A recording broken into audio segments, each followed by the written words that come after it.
ಇನ್ನು ಮಲೆನಾಡು ಭಾಗದಲ್ಲಿ ಮಳೆಯಿಂದಾಗಿ ಫಾಲ್ಸ್ಗೆ ಜೀವ ಕಳೆ ಬಂದಿದೆ. ಶೃಂಗೇರಿಯಲ್ಲಿ ಭೋರ್ಗರೆಯುತ್ತಾ ಇರುವಂತಹ ಸಿರಿಮನೆ ಜಲಪಾತ.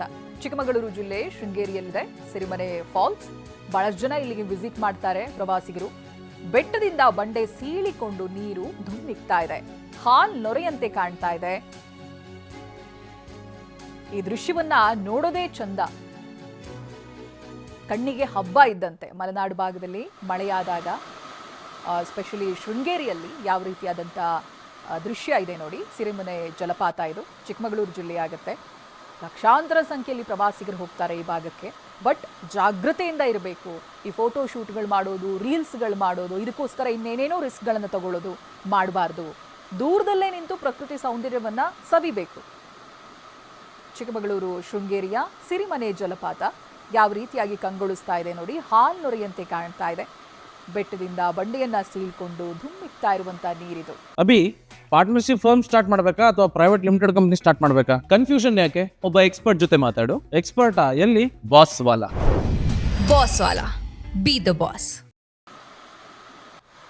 ನೋಡೋದಕ್ಕೆ ಬಹಳ ಸುಂದರವಾಗಿ ಕಾಣಿಸ್ತಾ ಇದೆ.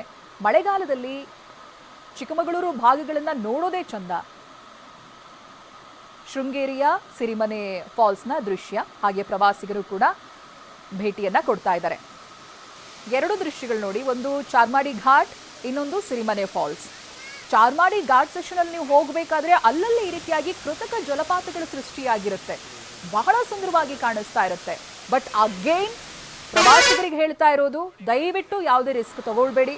ಬಂಡೆಗಳನ್ನ ಹತ್ತಿಯಲ್ಲಿ ಫೋಟೋ ತೆಗೆಯೋದು, ವಿಡಿಯೋಗಳನ್ನ ಮಾಡ್ಕೊಳ್ಳೋದು, ಅದರಿಂದ ಏನು ಬೇಕಿದ್ರೂ ಆಗಬಹುದು. ನಿಮ್ಮ ಜೀವಕ್ಕಿಂತ ಹೆಚ್ಚಲ್ಲ ಯಾವುದು ಕೂಡ. ದೂರದಲ್ಲೇ ನಿಂತು ಪ್ರಕೃತಿ ಸೌಂದರ್ಯವನ್ನ ಸವಿಬೇಕು. ಕ್ಯಾಪ್ಚರ್ ಮಾಡ್ಕೊಳ್ಳಿ ಫೋಟೋಗಳನ್ನ. ಅದರಲ್ಲಿ ನಾನೂ ಬರಬೇಕು, ಬಂಡೆ ಮೇಲೆ ನಿಲ್ಬೇಕು, ಈ ರೀತಿಯಾದಂಥ ಸಾಹಸಗಳು ಬೇಡ.